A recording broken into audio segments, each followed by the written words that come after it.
All right, guys, welcome back to another episode of Ambition Alcove. That's my business. Ambition Film Company is my business, and this is Ambition Alcove.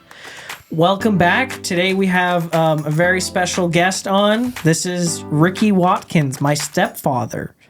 So today we are going to be doing a more serious. I mean, it's not going to be like super serious, but last week was kind of a more serious topic. We're gonna be a little more serious on this one because in the past, we've done some more fun ones. I just want to let you guys know ahead of time, like kind of what you're getting into. And so today we're gonna be kind of talking about, as we touched on previously, the importance of small business in America. And if you listen to my last episode with Matt Fulcher, we got into it a little bit, but I wanted to kind of dedicate an episode more or less to that topic just because, I've had some ideas regarding small business in America and why that's important and certain things that, I feel like people may not have really thought about it in that way. And, I've talked to my family about it and we have some pretty good conversations. I wanted to bring that out into the open, bring that to you guys. And so anyway, we have Ricky Watkins, my stepfather. And why don't you go ahead and just give us in the shortest version possible, because, it could be a very long answer that you give me after I ask you this question. But in a short answer, not too short, but maybe give us a little bit of your background, how you grew up, what your parents did, what you do now, and just kind of give context to anybody out there who doesn't, know your experience. Why would you be somebody qualified to even kind of speak on this topic? Well, my experience has been fairly well-rounded as far as being around small businesses, owning small businesses, working for large corporations, Department of Defense. So we have government, which is also a whole different animal. And also being in the Army too. That's a whole different institution as well too. Yeah, obviously I know you pretty well. I would think. But you have had quite a bit of experience under your belt. It seems, you've told me that your dad was a business owner. He owned a construction business when you were younger, and you worked with him. And then you were telling me that, you used to be a real estate agent. You used to be, it seems like, for some reason, I would assume because your dad was a business owner that you had a very entrepreneurial spirit as you were growing up, and even now, you've always been kind of you've always been doing something to make money other than a job, which doesn't. I mean, that sounds terrible. Yeah, except for drug dealing, That sounds terrible, but you were always thinking outside the box is, I feel like, the best way to put it. You weren't really one to, I guess, settle for things, I guess.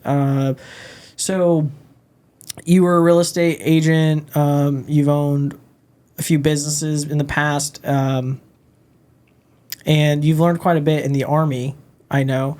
Mm-hmm. But being that you've had a lot of entrepreneurial aspirations, you have been in positions where you've worked for people and you've really gotten to see both sides of things. You know what it's like to be a landlord, you know what it's like to own a business, and you know what it's like to work for a company. And you know what it's like to work for a small business. You know what it's like to work for the government, Mm-hmm. And that's giving some background to who Ricky is and kind of his experience. And typically, at least from what he tells me, I don't know, he could be lying, but everything he's done, he's usually been pretty proficient in. At least that's what it is. I've had some failures. I mean, obviously. But anyway, I'm not doubting that he's a very hard worker and passionate individual, because I can definitely see that throughout my years living with him. But so specifically, I wanted to talk about this. Specifically with your kind of entrepreneurial, that I feel like I said that's super weird. Entrepreneurial. Yeah, I say it so many times it just like doesn't even sound normal anymore. That's fine. You can make up your own words. Yeah, but you have there's been a common thing I've noticed in a lot of your stories and aspirations. So you are really like attracted to innovation, and you like small business, but you approach it in a different way than I feel like most people. And I don't know if that is actually, if it is different from how most people approach small business, but it's definitely different from, what I've seen around me and how I approach it being a small business owner. 'Cause a lot of your business endeavors have always involved a product and some like research and development. And so I want you to kind of talk about why that is and why you really believe in innovation, because that's something that you're pretty passionate about. Mm-hmm. Well, I've done, manufacturing of products, and what I like about that is you can multiply it, and there's no end to it. I've provided services too. I've had very large photography, company. Which is funny. I forget about that all the time. Exactly. Yeah. So I was doing Google Street View before Google Street View. I was doing virtual tours of cities and providing them for the Chamber of Commerce for that city for free. And then I would do all the preliminary things like the parks and, the stuff that people wanted to see when they go into that city. And then I'd provide it to the Chamber of Commerce, and they would push it, and all the hotels would want to be in it. And you could walk around from street corner to street corner and then go actually into the hotel and go to the front desk and view rooms, with virtual tours and stuff. But this is back, before anybody was really doing it. Yeah, I know. You still have your old camera that you used to use. Yeah, it's like 1 megapixel. Yeah, I love that thing. The SD card in it can't even. It doesn't even accept like normal SD cards. Like the SD card it needs is like the slow. And I don't even understand. It's like like 2 gigabytes. Yeah, that was my upgraded camera. Yeah, I actually started with something different. What I found with doing a service though is you're kind of limited. Yeah.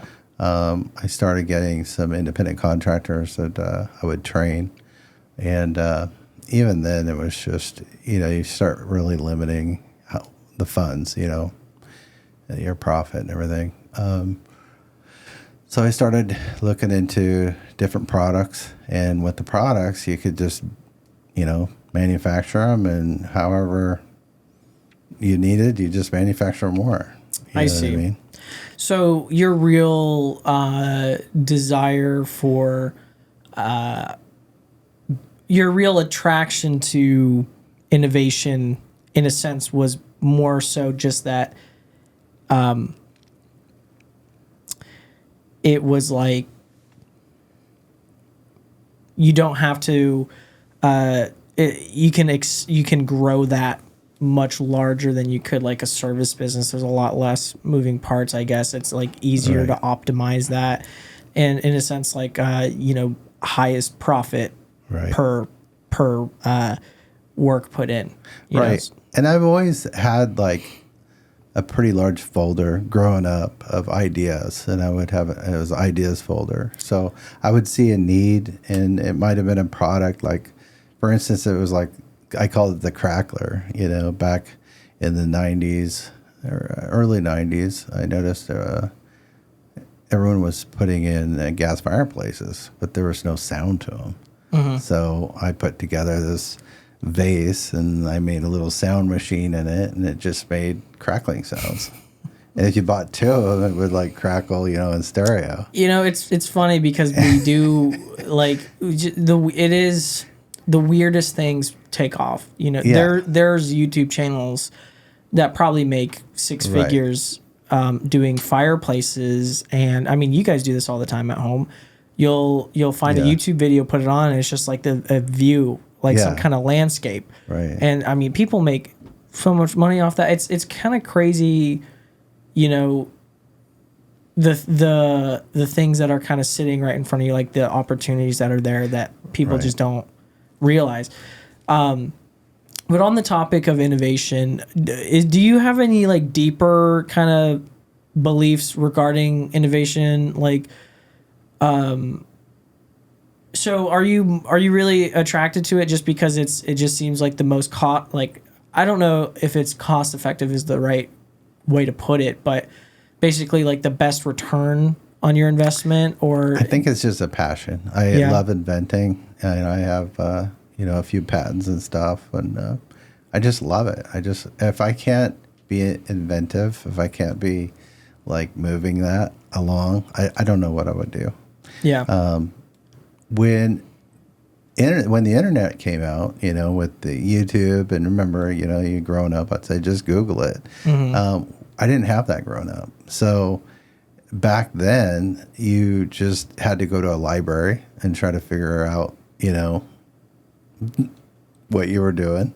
Painstaking. Yeah. And you weren't going to be able to just take your product and throw it on eBay, So when eBay came available, that's when I decided, hey, I can actually make something, throw it on eBay, and see if somebody else wants it. And that's how some of the stuff I sold, like like the seat brackets. I made some, and I thought, wow, throw it on eBay, see if anybody else wants them. And it's like, what, $500,000? Yeah.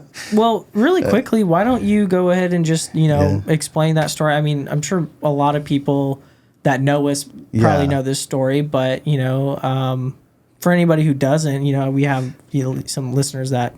Oh, I mean, yeah. So there's been a few products like that. Actually, quite a few that I've needed and I made, and even the electronics. You can get Arduinos and you can do your own coding, and back in the old days, you couldn't do any of that, and you couldn't do any of your own marketing. Back then, you had to have millions of dollars and then go to a marketing firm and see if they'll make some commercials for you. Yeah. You know what I mean? And then you had to go to a manufacturer to have another bag of $1 million, to even get the setup to do any manufacturing. But now, with 3D printers and, with Arduinos and, you can do all your own robotics or whatever. Just to go back to, the specific, like the seat brackets. So we had a Tahoe, and we would double buckle everybody in there because it didn't have a third row seat. Yeah. But you guys were getting just too big, and so you hated it. We don't want to double buckle. So, yeah. So 4 kids in the, one seat, so quite a bit, So your mom's like, oh, we need to get a new Tahoe, one with a 4th row or a 3rd row seat. And, let me look at it. You're definitely not someone to be like, yeah, let's buy a brand new vehicle. For more seats. So I pulled the carpet up and went, wait a minute. I think I can just make some, put it in here. So I made them up, and once I did, then I decided, hey, I could make them a little bit taller so you could snap these seats, which already have seat belts, in them. So you could put them in any vehicle. And once I did that, I threw it on eBay, and its stuff was selling great. And then somebody did a YouTube video, and I wasn't even really into the marketing, as far as YouTube, but someone did a YouTube video on how to install them. I was wondering, all of a sudden the orders just come, pouring in. I wasn't keeping up. And so, again, that was marketing that I didn't have to do. Somebody else did the marketing, Yeah. It is kind of crazy, because before we started filming, Ricky was saying that he feels that business was actually harder back when he was growing up. It was more difficult. Absolutely. There's more, the barrier to entry was higher. With that said, jobs were probably a lot better back then, though. You know, like, I mean, from what I would think, you know, people didn't have to work like they do now to be able to afford housing, which is something we talked about on the last podcast. Is like, we feel like right now we're in kind of like a crazy time period where it's like for somebody to have a normal job and want to buy a house, you'd have to put in like 90 hours a week to even keep up, you know. And there's a lot of people living with their parents right now. And, you know, so we were just kind of like comparing that back then. But, you know, that's an interesting take on business back then is I never really would have considered somebody thinking that business was more difficult back then. But now that you bring it up, I do think you're right on that. You know, the opportunities we have now is insane. I mean, it is absolutely insane. Yeah, we entered, you know, the internet was like crazy. I mean, that was like the biggest thing, and we got to be at the forefront of that and take advantage of what the opportunities that the internet brought. And going back to your story about the brackets, you know, there's a lot of things I actually kind of want to get into on that regarding that story.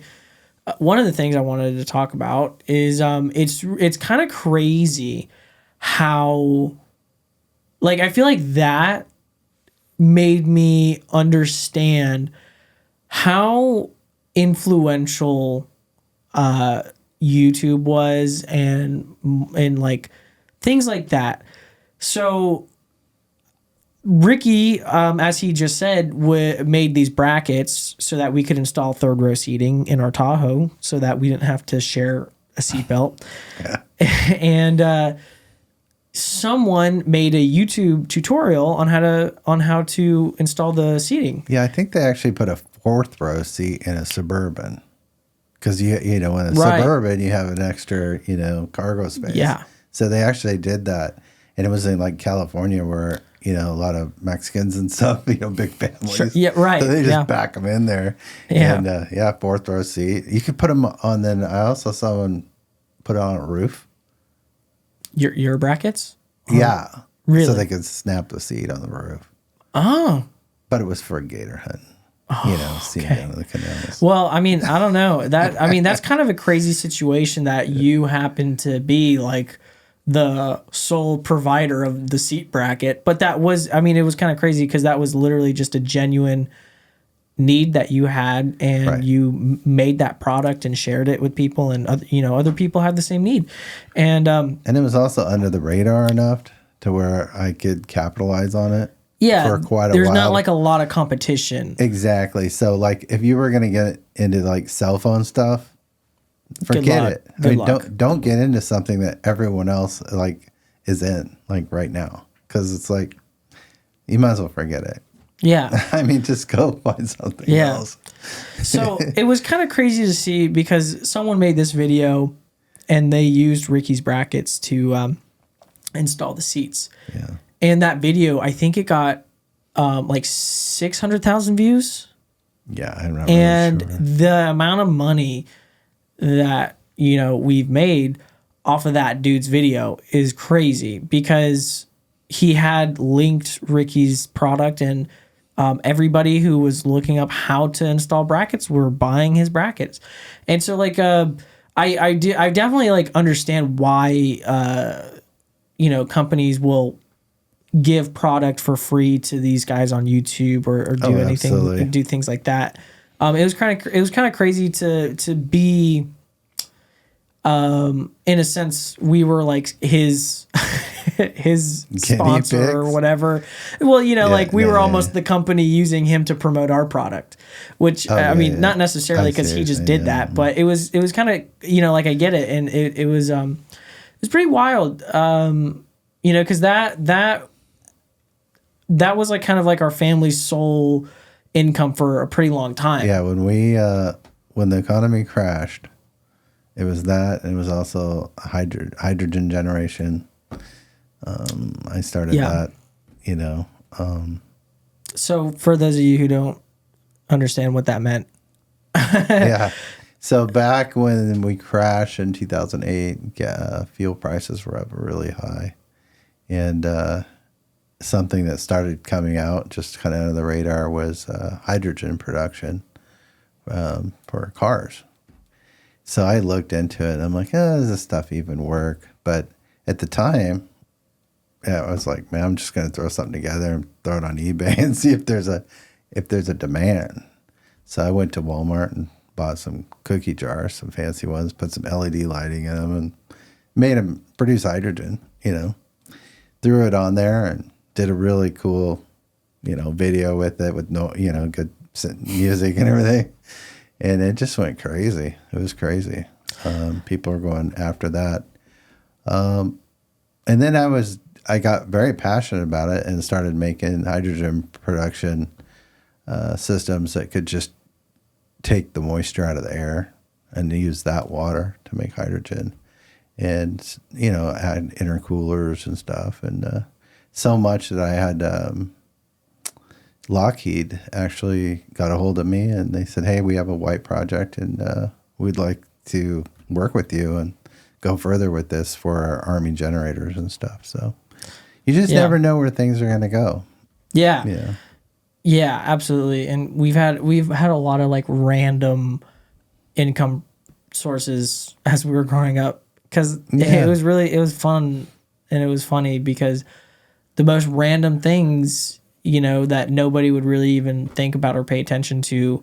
Like there's a whole business there. In the last episode, Matt and I were talking about like how crazy, like how, and this is something I was going to talk about earlier. It was how, deciding to start the entrepreneurial journey could kind of change your life. The fact that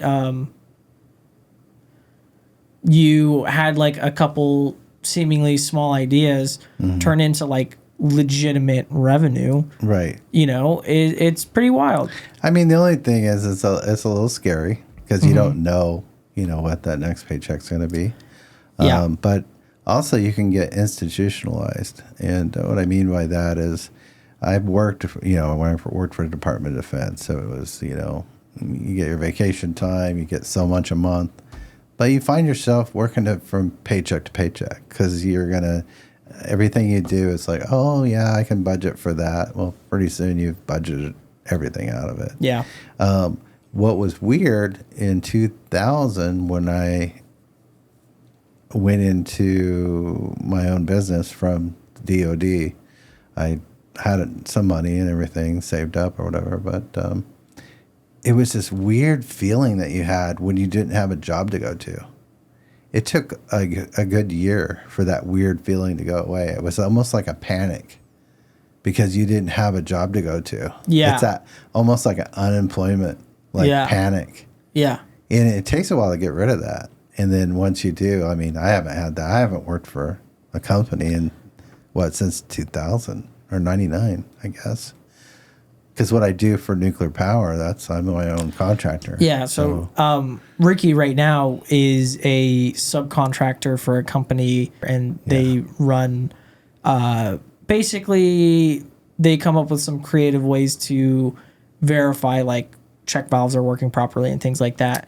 Right. And non-intrusively. Yeah. Yeah. And he does that as a subcontractor, which is great because. It's awesome. Free schedule. You can say no. Yeah. I worked for it 4 months out of the year. They're like, we need you to come in. You're like, I'm kind of tired. Yeah, you know what? You need to up the ante. You're like, well, you shouldn't have paid me so much last time. Well, there's a massive, I mean. It's a pretty niche industry. I go in there and, the plant might be paying $60,000 for my services. But I'm saving them like a lot. $5 million. Yeah. So it's real easy, you know what I mean? So, it's pretty cool. I actually want to expand on that a little bit with some remote monitoring and stuff. Yeah. Well, before we get into that, I wanted to kind of, our goal with this episode. I mean, there is a couple things I want to talk about. I don't know if we'll really get to. We'll just see what happens. But what were we just talking about? You said I just blanked. No, that's What did you just say? The last thing you said. the last thing I said was just expanding on what I'm doing, because I'm always looking for more innovative ways. Yeah. I was gonna. So before we got into that, I wanted to touch on why you think, like, why is small business vital for a thriving economy?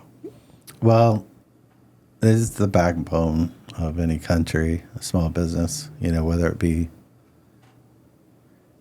milking cows to I was not expecting that. a small farm or whatever, but keeping the money local. I mean, it's so important to a small economy, a town or a state, a country. I don't know if you heard of what NAFTA is. It's like a free trade agreement. It was something Bill Clinton did back in the 90s, but it destroyed our manufacturing. Right, because that's why we do so much of our manufacturing out of the country. In China. Yeah. Yeah, it's just, it's awful. And I'm sure he made a bunch of money somehow, Yeah. He got padded.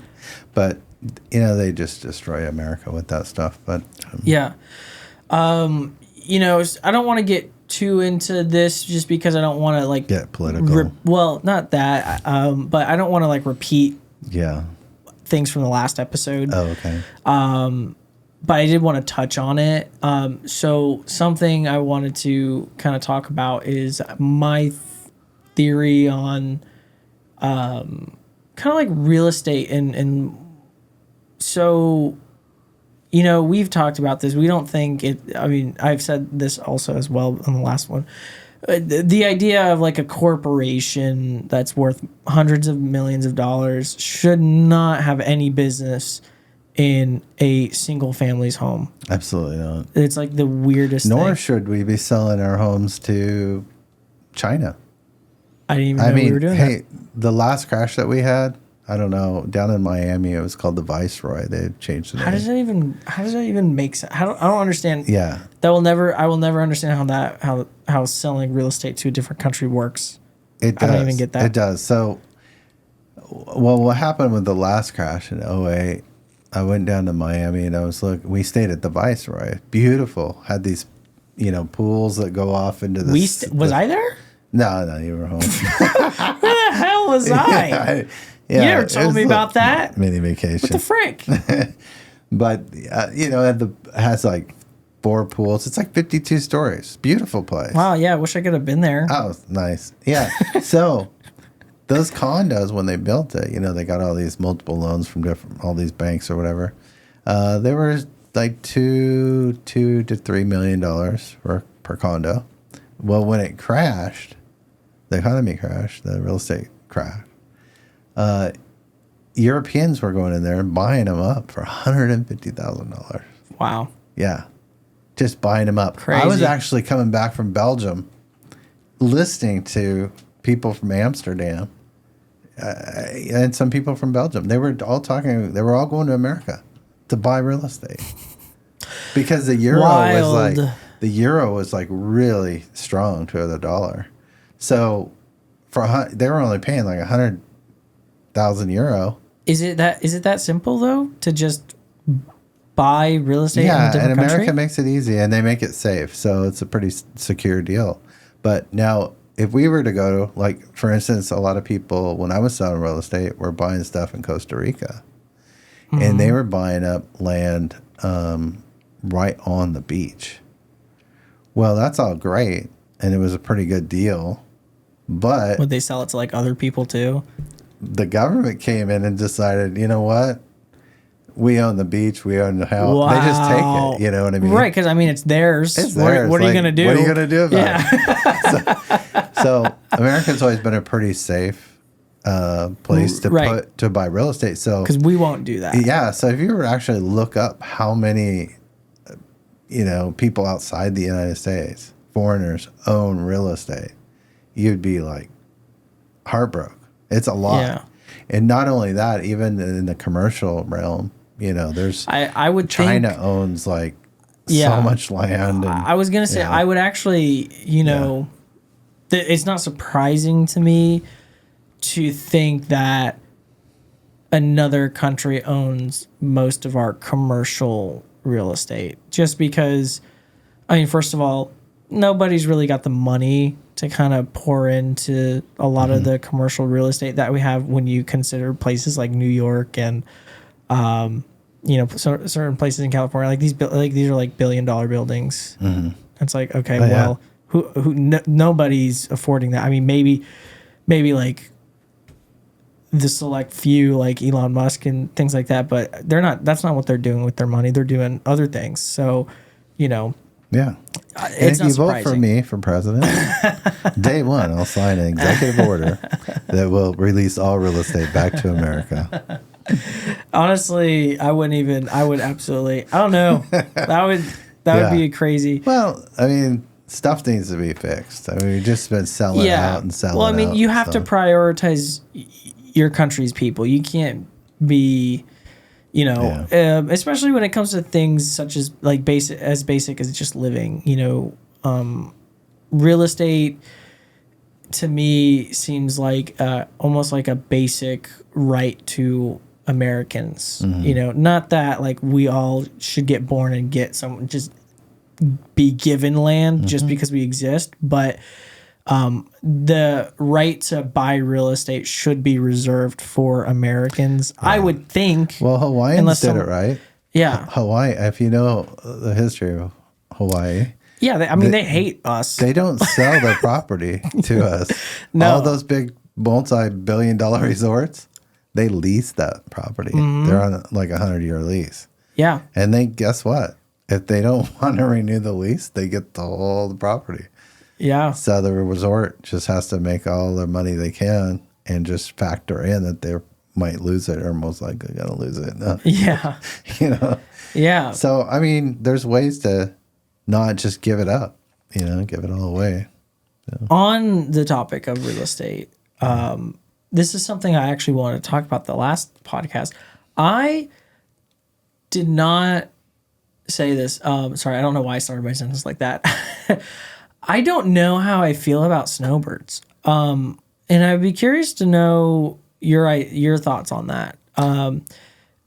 Before you comment on that, I kind of want to say something. So the reason I don't know how I feel about snowbirds, and this might, kind of put me, people might get mad at this because like that's Vero. Yeah, Vero hopefully is nobody's snowbird. watching this from Florida.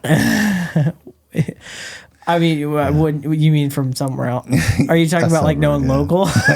Like 100% of the people who watch this? What 25% of our population is snowbirds? Probably. I don't know. I the would actual think percentage. more. Probably. I would think more than 25%. I could be totally wrong. I absolutely could be wrong. I'm just guessing. That's just what it feels like to me.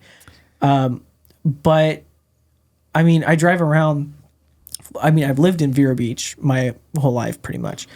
And I drive around and I'm like, half the real estate here Sober. is vacant. Well, here's a little something you should know about Florida. They have a homestead law. So the reason why you see these mansions and stuff is when you have a lot of assets, when you have a lot of money, people want it. They're going to try to sue you for whatever. So the best way to protect that money is to throw it into a different asset. And then one of the assets that is a great vessel for that is real estate in Florida, because they can't come after it. It's that house, and everything in it, I guess. I mean, like the $1 million worth of all the paintings and everything, like they can't touch that. Yeah. So that's why these homes are like totally decked out, to the gills. You know what's crazy is I knew that, but I didn't even think about that as I thought about like the snowbirds. But I will say, I will say this though, not all of our snowbirds are like crazy multi millionaire people. I mean, probably most of them are. Right. But like not all of them are making enough money to the point where I would think they feel like they have to do that. You know, because we do have that side of it where a lot of our real estate is like crazy luxury homes that honestly are probably only there to just, you know, in a sense, bank some money.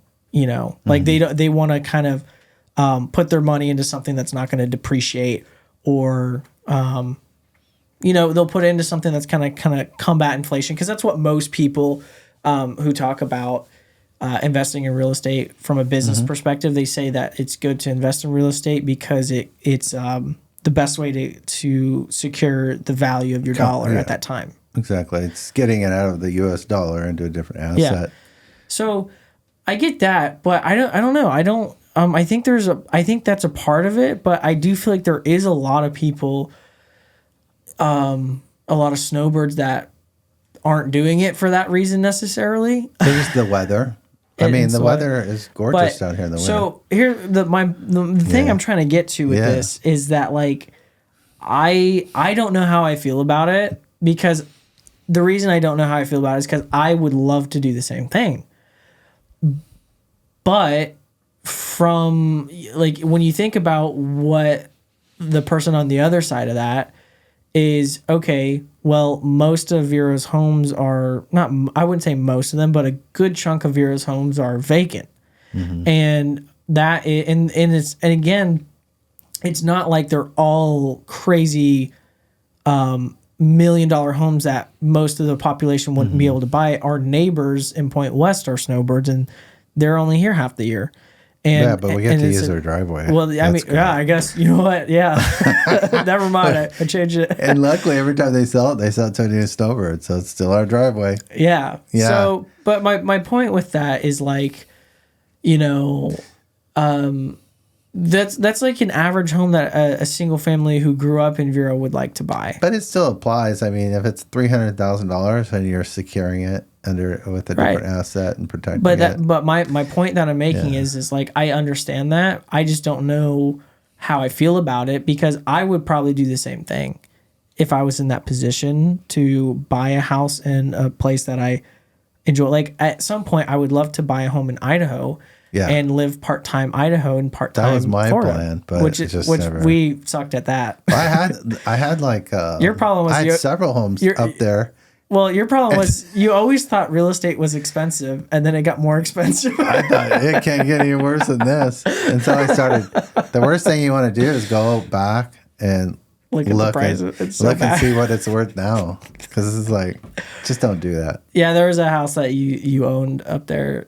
I think it was almost like $1 million now. I paid $129,000. Yeah, I mean, it was a repo. What kind of inflation is that? That's insane. Yeah.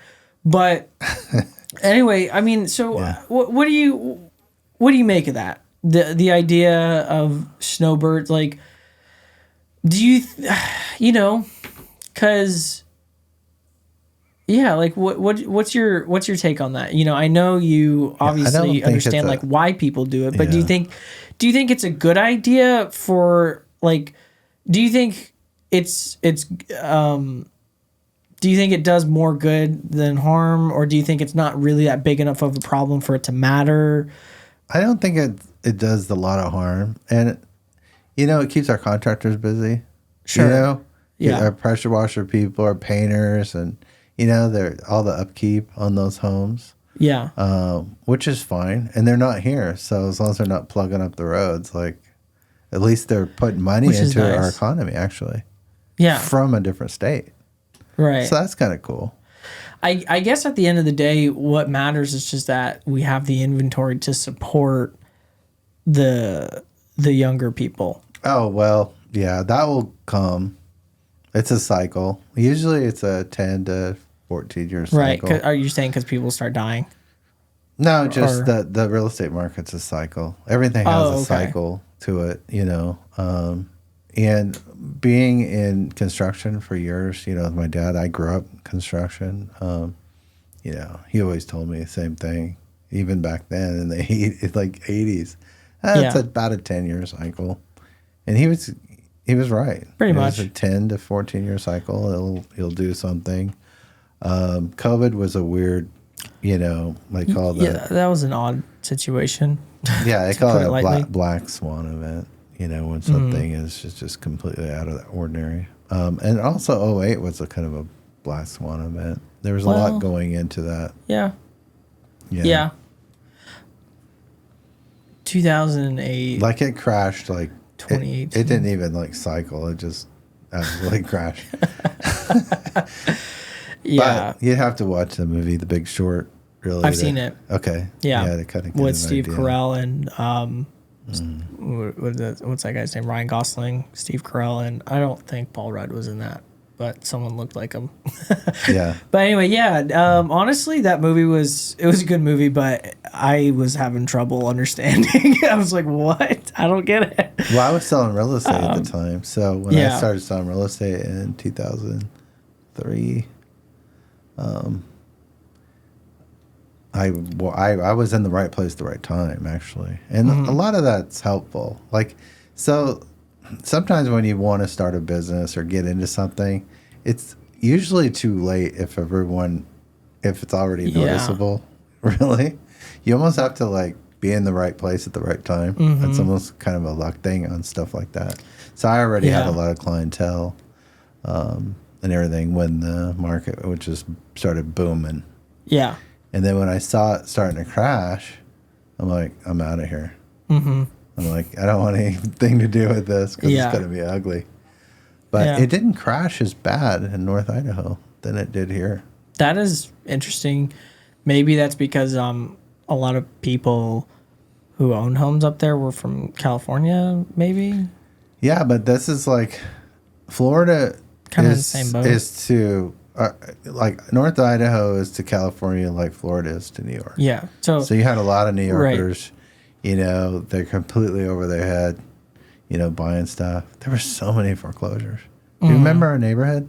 We were the only people in our I do remember in our own that. neighborhood. Yeah, everything else was vacant. Yeah, at one point we were like it was like us and one other house in our little square that we had multiple driveways.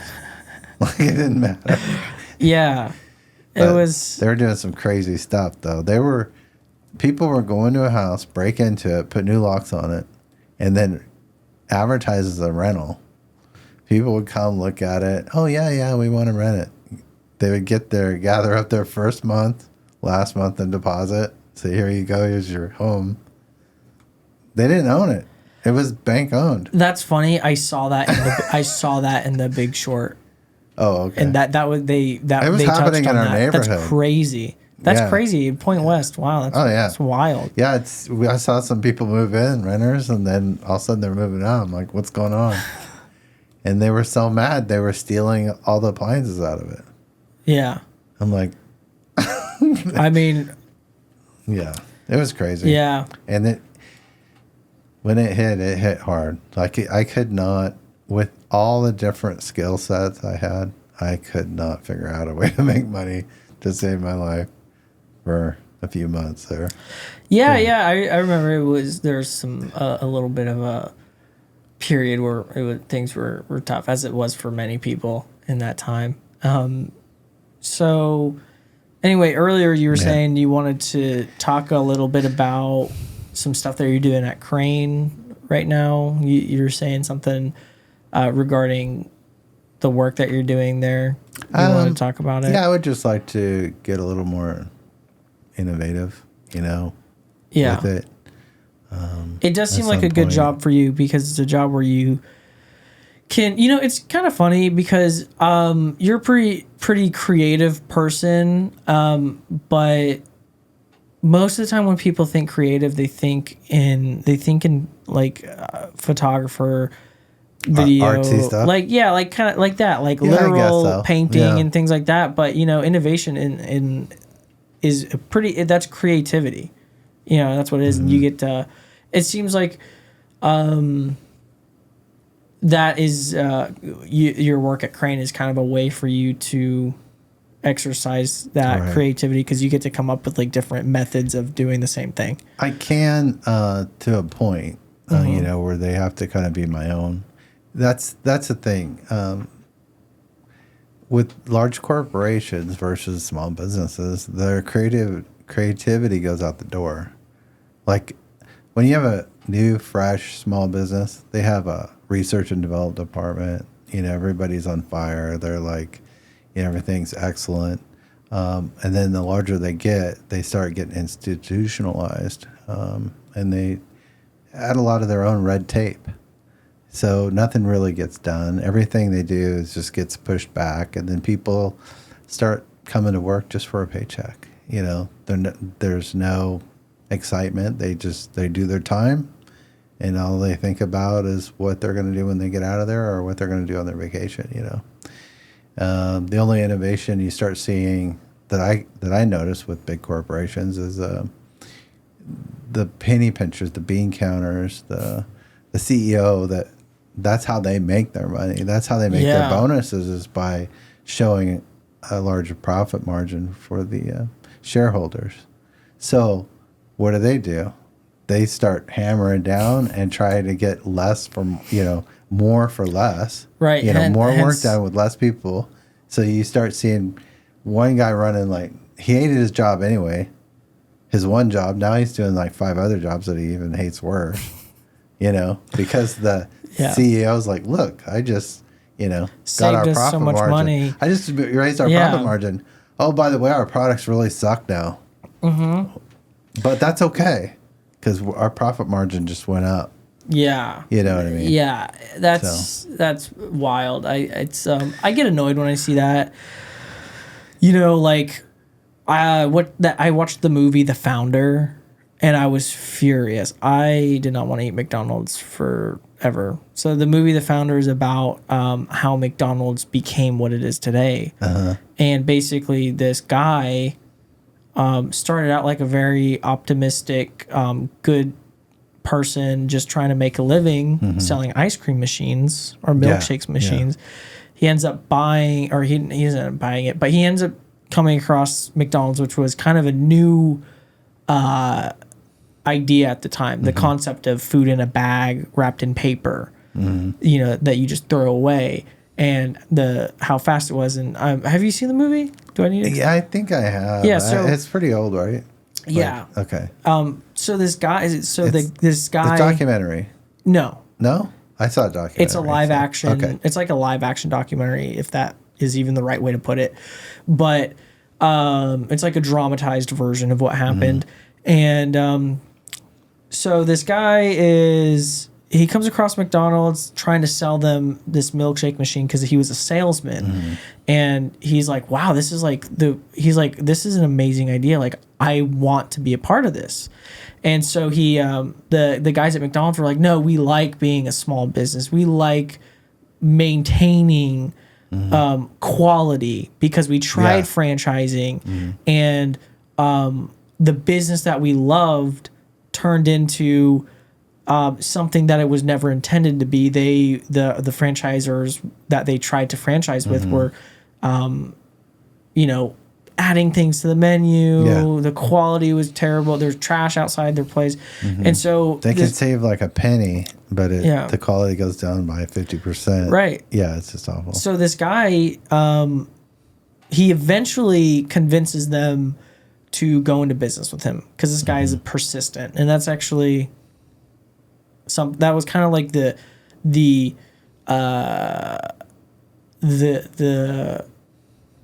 message of the movie is kind of like the power of persistence, because this guy would not give up on pressuring these guys to go into business with him.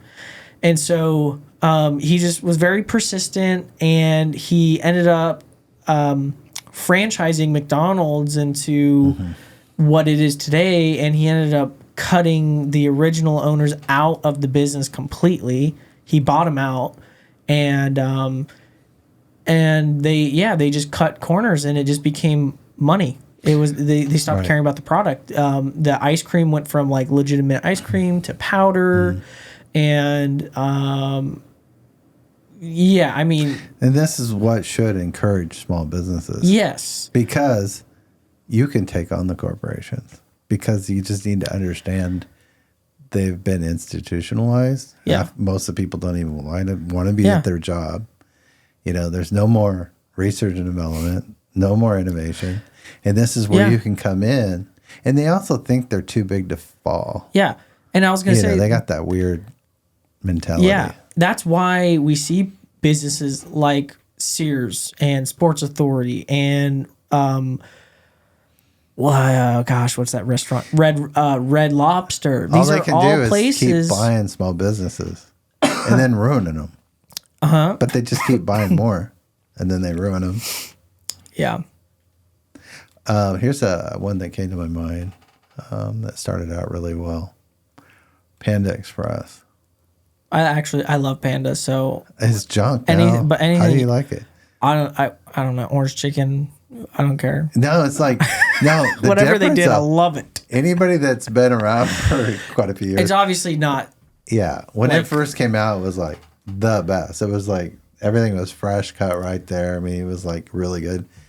The last few times I've been there over the years, I'm just like, what happened? Yeah. Like they started cutting corners probably. Started getting the cheapest chicken from roadkill somewhere. I don't know. But Yeah. again, Yeah, so yeah, that's why, you typically it is interesting that you say that. Like it's hard to compete with large corporations and businesses like that, but really the only front that they can compete with you on is price. price and they'll try to buy you out. Yeah. But yeah, Which don't is actually let them intimidate you. Yeah, which is actually another thing that another idea that I had been exploring recently is I was almost thinking, I was like, I feel like it should not be allowed for you to buy a business that is competing in the same space. Well, there are laws, and it's a monopoly. Yeah. Laws. But the problem is they're being paid off. They're that. part of the monopoly. Well, yeah. So the people that are trying to they're supposed to put a stop to it. Yeah. Their pockets are getting padded. Well, yeah. It's like, that all needs to be Yeah. cleaned up. I hate the idea of, it's like, it's hard because, when you're in that position, you see things differently. You're like, well, I get to reap the immediate benefit of someone buying out my business. But then, you don't really ever think to consider like how that's affecting the market or like the rest of the people. Well, so they don't care. yeah. So for instance, like these places, like McDonald's and whatever, like they can cut corners because they've created a monopoly.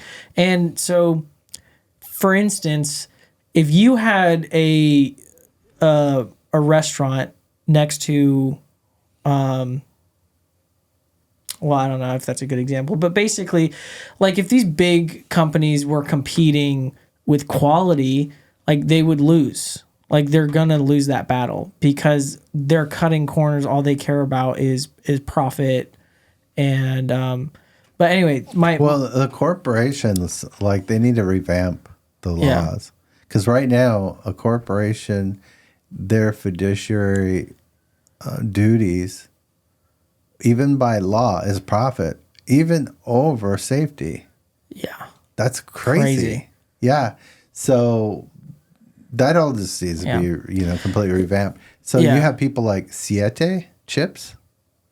They Okay. make all the great chips with, they have a lot of great products. I called them and said, hey, when are you going to go public, or how can I buy into your company? yeah, Because I just think it's going to really go. And that's quite a few years ago. And they said, we're family owned, and then we're going to stay that way. eventually they sold. No, they're They did still it? family owned. You cannot buy Wow. it. Yeah. And their product they're great, Yeah, I love that. Something else I was thinking about, just for the simplest way to put it, when I think about like restaurants, I don't want to drive all the way or fly all the way to Idaho and see the same freaking restaurants. Well, What is that? okay, so you have two major Well, food I get that, Yeah. but my point is I would absolutely love it if we as a country decided to kind of just bring small business back, you know. Like I love the idea of going to Idaho and be like, this is the only place that I can eat this food and it's this. There's a couple You know. places that are pretty good. Well, but for the I'm most not saying part, that doesn't exist. it's the same But ingredients. like, how annoying is it to go all the way to a place on a different side of the country and see a McDonald's, a Wendy's, a Chick-fil-A, and a Yeah. Burger King? Well, What the heck? just wait, because I'm going to take you to like Europe, and we're going to go to Abu Dhabi, Yeah, and stuff. And now you're going to see like the difference. You're going to be like, why does this chicken taste so good? well, they Like- also have like outlawed the poison that we eat here. Yeah. So like that's a part of it too. Most of it, yeah. But like when I was in Denmark, Yeah. again, with Eric, the food was just amazing. Even the hospital food, because I was Yeah. in the hospital for a short time, and they brought me some chicken and stuff, and I was like, this is like better than Yeah. most restaurants Yeah. in the U.S. because the chicken was farm raised. Everything was just like incredible. Yeah. But I don't know. I feel like I have certain views on things, and maybe I just don't understand, because I feel like somebody might listen and think like I might be leaving something out as far as my idea regarding this small business part. Because I was just thinking about it. It's like, okay, I want to go to Idaho and visit this one restaurant that is like, this restaurant's amazing. If they're amazing, they're going to run into a problem because they're going to have too large of a customer base to serve. And then they start cutting corners to Right, bump so- it out, maybe. so they either increase their pricing to where it cuts out, it cuts down their customer base to where it's not so many people, but they still make the same money. But I feel like even then, if it's worth the money and they're still expensive and they're still booked out, then it's like, then I feel like maybe the only option sometimes is to franchise. But I don't think that's the case with places like the fast food we have. Like, You that's just not the wait in line. case. So I used to do this thing back before you could Google anything. Yeah. Like I didn't have a smartphone. I would drive around whatever town I was in, like Coeur d'Alene, whatever.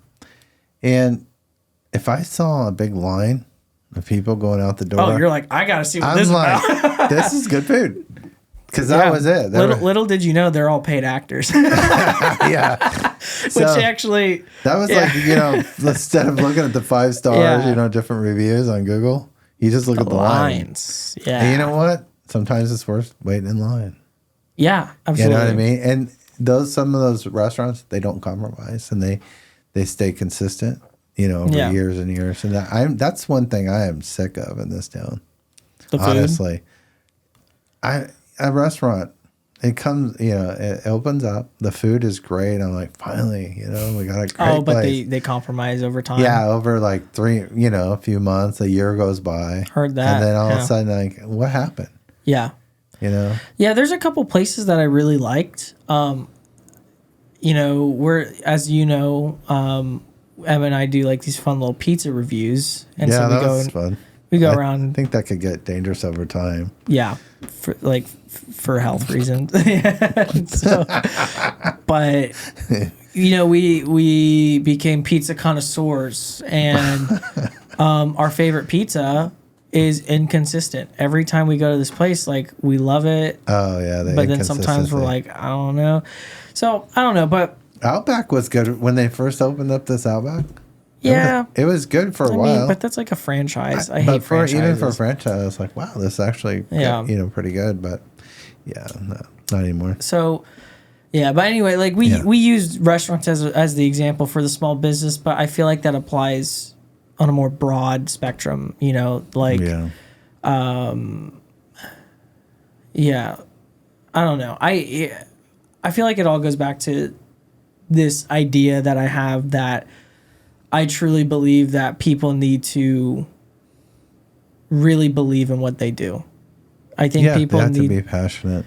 yeah, like you have to I feel like that's something that is we could use more of that. We need people who like genuinely like passionate, but also feel like, you know, what you're doing has some kind of meaning. Like, you know, and I think ultimately that will lead to the most happiness. Not happiness, because I don't think people should necessarily chase happiness, but I think they should chase, you know, the most fulfilled life you'll Yeah. live is the life you live when you do things that you feel like actually matter. Yeah. You know, because I feel like some people could, you know, because if you spend your whole life trying to make money and you look back at your life and you look back and you're just like, all right, well, what was that for? Now I have a bunch of money. Big whoop. Well, at least You you know. can retire, but Yeah, but that'd like- be good. But you know, yeah, like But in the end, it doesn't really matter. yeah, and so anyway, I think it's just beneficial if people would adopt that idea, because you'll see the best products you've ever seen will start to come out. People will be nicer, happier, and you will see you will have like more diversity, not in people. I don't know why I went there with that, but like you'll Yeah. see more diverse products, you'll see new things, and innovation. You know, and Yeah. innovation is really important for us. You know, in moving forward as a And as a country and world. Something I want to add that too is, you know, you could have the greatest idea, the greatest product, but timing is really everything. So it might work today, but it might not work tomorrow. So Yeah. you might have a great idea, but it might be for 10 years from now. So if you do have these great ideas, throw them in a folder, an idea folder. And then, you know what? Grab that folder out and say, is there a good time Right. for this? Right. I haven't done that recently, but I actually have done that. And I'm like, ooh, now is the time for this. Yeah. You know what I mean? Also with the marketing, you know, aspects. You ever hear the story about the guy, the Pet Rock? Have you ever heard about the Pet Rock? I've heard of it. Yeah, that was a bet. The dude with the USB. It was a rock with the USB. No, this Or- is back in the like 80s. Oh, well, someone did that It was a again. rock, and it had the little plastic eyeballs on it, and a little mustache, whatever. Yeah. And that was from a bet. So there was two guys in college for marketing. That was their major. And one of the guys was real cocky. He says, "Man, I'm so good. Like I could make millions on a rock." And he's like, "Yeah, whatever." And they had some bet. So he put little eyes on it or whatever, and he did the marketing on it, and it did really well. It was called the Pet Rock. Yeah. And it was just kind of funny how powerful, the correct marketing is. Yeah. It It is powerful, and we've experienced that with Yeah. your brackets, Yeah. and certain ideas, and we see that. And to end things off, it is interesting. The idea of marketing has been around forever. Like Rolex, I was learning about the history of Rolex, even back in the, I don't know, like 60s, 70s. That was their whole thing, was marketing. It was just a different. That's how they, obviously there was, Rolex did a lot of things to the industry. Like they made a lot of moves, but they have the best marketing. Like they would advertise their Submariner watch, which was a dive watch. They would advertise it in a fishbowl. And say, and back then that was like, oh my God, whoa, that's crazy. It's in a bowl. But anyway, back then that was, our version of, or that was their version of like kind of the marketing that we do now. So yeah, it's kind of, it's interesting, but, I think what I kind of gathered from this conversation, majority of what I feel like I kind of came away with is in kind of a common theme that I've been hearing, or not really hearing, but just kind of gathering from conversations that I've had, is to put yourself out there. You know, you never know what'll happen, and try things. Have some, be bold enough to to follow through with some of your ideas. You never know what could happen. It could be the right place and the right time, and don't be a scammer. I mean, that's not entrepreneur. No. And you see that, especially in other countries, like third world countries. That's how they survive. It's all about scamming. Yeah. And it gets like that here. Yeah, they have a love for money, and it just overtakes them. Yeah. And it overtakes, they don't care if somebody dies or whatever. Yeah. So I'll go ahead and address you guys. If you are looking to, pursue any entrepreneurial idea, don't buy a course. Please stop buying courses. Yeah.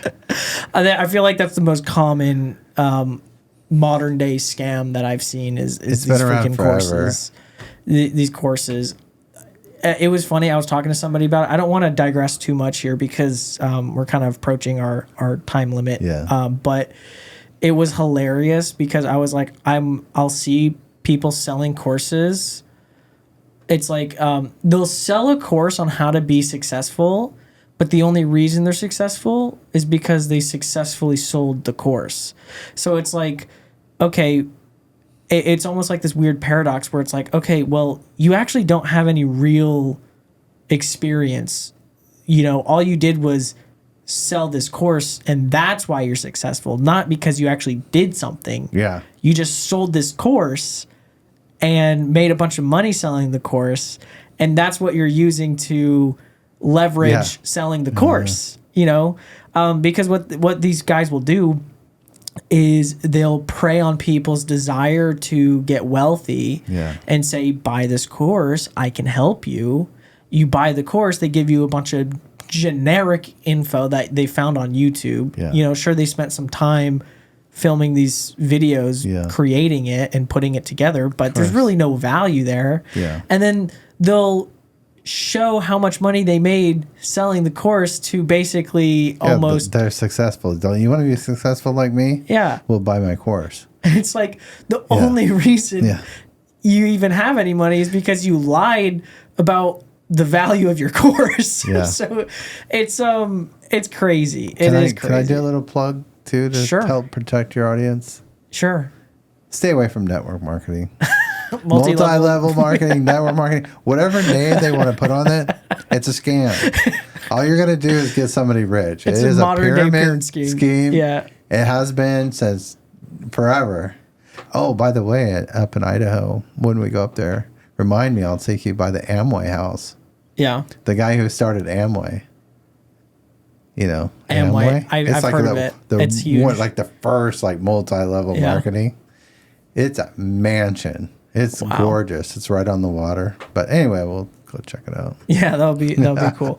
Well, anyway, thanks for tuning in, guys. I appreciate you making it to the end. If you even have made it here, I don't know how many of you are, but all 5 of you. Yeah, it's probably me actually watching this at the end right now. Hey, Jake, what's up? Anyway, thank you guys for watching. Let us know what you think. Go ahead, leave a comment, inform us on some of the other modern day scams. There's plenty of them. And to end off, that idea that you've been sitting on for a while and you haven't done, go ahead and start on that and don't give up. All right. Well, thanks for watching. We'll see you next time.